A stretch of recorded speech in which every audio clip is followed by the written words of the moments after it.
بسم الله الرحمن الرحيم إن الله وملائكته يصلون على النبي يا أيها الذين آمنوا صلوا عليه وسلموا تسليما اللهم صل على سيدنا ومولانا محمد معدن الجود والكرم وآله وأصحابه وبارك وسلم. أعوذ بالله من الشيطان الرجيم. بسم الله الرحمن الرحيم. وَلَقَدْ آتَيْنَا مُوسَى 9 آيَاتٍ بَيِّنَاتٍ فاسأل بني إسرائيل إذ جاءهم فقال له فرعون إني لأظنك يا موسى مسحورا قال لقد علمت ما أنزل هؤلاء إلا رب السماوات والأرض بصائر وإني لأظنك يا فرعون مثبورا.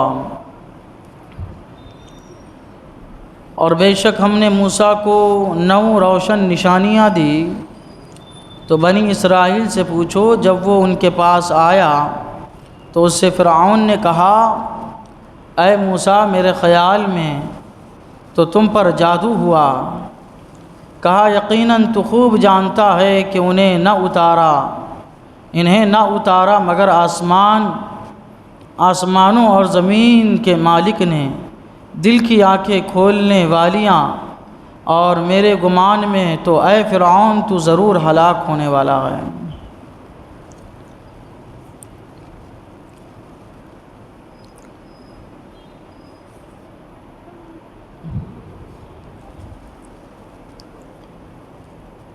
اللہ تبارک و تعالیٰ نے اس آیت کریمہ میں حضرت موسیٰ علیہ الصلاۃ والسلام اور آپ کے معجزات کا ذکر فرمایا ہے. یہ کفار و مشرکین جو تھے مکہ کے، یہ زیادہ تر یہود و نصارہ سے مشورہ لیتے تھے کیونکہ وہ علم والے تھے. تو سمجھتے تھے کہ ان کے پاس علم ہے، ان کو دین کا صحیح علم ہے، تو انہی سے یہ مشورہ لیتے تھے. اور حضرت موسیٰ علیہ الصلاۃ والسلام کو یہود مانتے تھے. تو اللہ تبارک و تعالیٰ یہ فرماتا ہے کہ محبوب ان سے خود جو ہے موسیٰ علیہ الصلاۃ والسلام کے بارے میں پوچھیے کہ موسیٰ علیہ الصلاۃ والسلام کس کی عبادت کرتے تھے، کس کے نبی تھے، اور ان کے معجزات کیا کیا تھے. کیا پچھلے میں معاملات ہوئے اور ان کی قوم نے، یا یہ کہ فرعون نے ان کے ساتھ کیسا گستاخانہ سلوک کیا، تو فرعون کے ساتھ کیا معاملہ کیا گیا، یہ ان کو پڑھنا چاہیے. کیونکہ یہ آپ کے ساتھ بھی کیا کر رہے ہیں، ویسی روش اختیار کر رہے ہیں جو فرعون اور فرعون والوں نے کی تھی. ان کا برا انجام ہوا، ان کا بھی برا انجام ہوگا. اللہ تعالیٰ فرماتا ہے اور بے شک ہم نے موسیٰ کو 9 روشن نشانیاں دی. تو بنی اسرائیل سے پوچھو. بنی اسرائیل یہ حضرت یعقوب علیہ الصلاۃ والسلام کی اولاد کو بنی اسرائیل کہتے ہیں. جب وہ ان کے پاس آیا تو اس سے فرعون نے کہا کہ اے موسیٰ میرے خیال میں تو تم پر جادو ہوا ہے.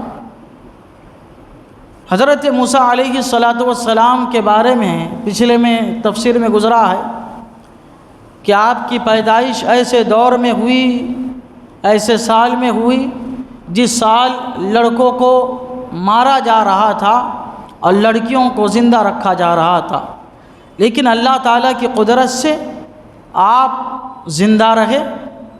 اور آپ نے پرورش کہاں پائی؟ خود فرعون کے محل میں پرورش پائی. آپ فرعون کے محل میں رہتے تھے، فرعون کے محل میں آپ نے پرورش پائی. پھر آپ جو ہے جنگل کی طرف نکل گئے، بیابان کی طرف نکل گئے. آپ نے وہاں پہ کچھ عرصہ گزارا، آپ بکریوں کو چراتے تھے. پھر اللہ تبارک و تعالیٰ کا حکم ہوا تو آپ جو ہے فرعون کے دربار میں تشریف لائے دین کی دعوت دینے کے لیے. اور آپ نے ارشاد فرمایا کہ اے فرعون میں اللہ کا بندہ ہوں اور اس کا اولو العزم رسول ہوں. اللہ تعالیٰ نے مجھے تیری طرف بھیجا ہے کہ تجھے شرک سے نکال کے، کفر سے نکال کے ایک اللہ وحدہ کی عبادت کی طرف لے کے آؤں.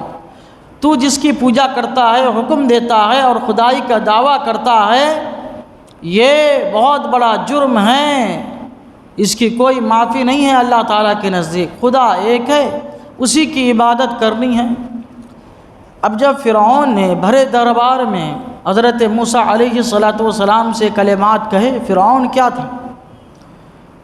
طاقتور بادشاہ تھا، اس کے دربار میں آ کے اور اس کے خلاف بات کرنا بہت بڑی بات۔ یہ تو پہلا واقعہ ہوا ہوگا ایسا کہ کوئی فرعون کے دربار میں آ کے نڈر ہو کے بلند آواز سے اس کے خدائی دعوے کی تردید کر کے خود اس کو اللہ کی طرف بلا رہا ہے۔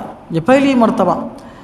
اب لوگ سمجھے کہ کیا ہو رہا ہے، فرعون کے پاس آ کے یہ فرعون کو ہی خدا کی طرف بلا رہا ہے، حالانکہ فرعون خود کہتا تھا کہ میں خدا ہوں۔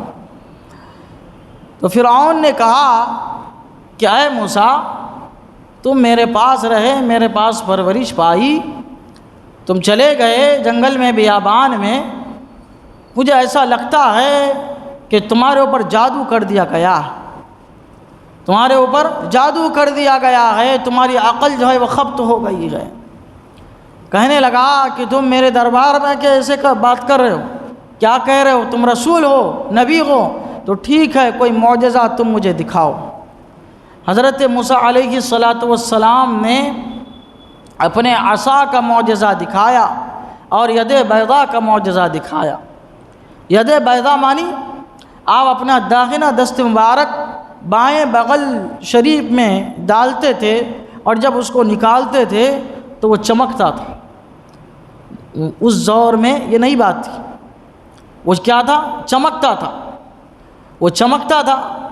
تو یہ آپ نے معجزہ دکھائے، اور اس کے علاوہ آپ کو اللہ تبارک و تعالیٰ نے مزید 9 معجزے عطا فرمائے تھے۔ کون سے 9 معجزے عطا فرمائے؟ ایک تو 2 یہ ہو گئے، حضرت موسیٰ علیہ السلام کی زبان مبارک میں لکنت تھی، اللہ تعالیٰ نے اس کو ختم فرما دیا تھا۔ اور فرعون نے جب سرکشی کی تو آپ نے عصا مارا، سمندر پھٹ گیا تھا، اس میں راستے بن گئے تھے۔ پھر طوفان آنا، یہ ایک معجزہ تھا۔ پھر ٹڈی کا عذاب آنا، مینڈک کا عذاب آنا، خون کا عذاب آنا، یہ کیا ہے؟ معجزات آپ نے دکھائے تھے۔ تو حضرت موسیٰ علیہ السلام نے فوراً اس کے سامنے جو ہے اپنے معجزے کو ظاہر فرمایا۔ پھر آپ نے اس سے فرمایا، یقیناً تو خوب جانتا ہے کہ انہیں نہ اتارا مگر آسمانوں اور زمین کے مالک نے۔ اے فرعون، اگرچہ تو ظاہراً انکار کر رہا ہے کہ یہ معجزہ نہیں ہے، یہ جادو ہے، لیکن تیرا دل یہ گواہی دے رہا ہے کہ یہ معجزہ ہے۔ یہ کیا ہے؟ معجزہ ہے۔ تیرا ڈرنا، تیرے اوپر میرا رعب طاری ہونا، یہ بتا رہا ہے کہ یہ کیا ہے؟ معجزہ ہے۔ تیرا میرے سامنے عاجز اور مقہور ہونا، مغلوب ہونا، یہ بتا رہا ہے یہ کیا ہے؟ معجزہ ہے۔ تو مجھے یہ کہہ رہا ہے کہ مجھ پر جادو کا اثر ہو گیا ہے۔ اور حضرت موسیٰ علیہ السلام نے فرمایا، میرے گمان میں تو اے فرعون تو ضرور ہلاک ہونے والا ہے، تو ضرور کیا ہے؟ ہلاک ہونے والا ہے۔ اللہ تعالیٰ نے اپنے انبیاء کو علم غیب عطا فرمایا۔ حضرت موسیٰ علیہ السلام اگرچہ اس کے پاس گئے تھے دین کی تبلیغ کے لیے، اللہ کی طرف بلانے کے لیے، اپنا ایک فریضہ ادا کرنے کے لیے گئے تھے، لیکن آپ اپنے علم غیب سے جان رہے تھے کہ یہ ماننے والا نہیں ہے اور اس کا انجام ہلاک ہونا ہے، یہ ڈوبنے والا ہے اور ہلاک ہونے والا ہے۔ آپ نے پہلے ہی اس کی طرف اس کو اشارہ کر دیا کہ ان قریب کیا ہے؟ میرے گمان میں، نبی کا گمان سچا ہوتا ہے، یقین کی منزل میں ہوتا ہے، میرے گمان کے مطابق تو کیا ہے؟ ہلاک ہونے والا ہے۔ اللہ تعالیٰ کی بارگاہ میں دعا ہے قرآن شریف سیکھنے سمجھنے اور اس کے مطابق ہم سب کو اپنی زندگی گزارنے کی توفیق عطا فرمائے۔ اشہد ان لا الہ الا اللہ واشہد ان محمدا عبدہ ورسولہ وصلی اللہ تعالی علی سیدنا محمد وعلی آلہ وصحبہ اجمعین برحمتک۔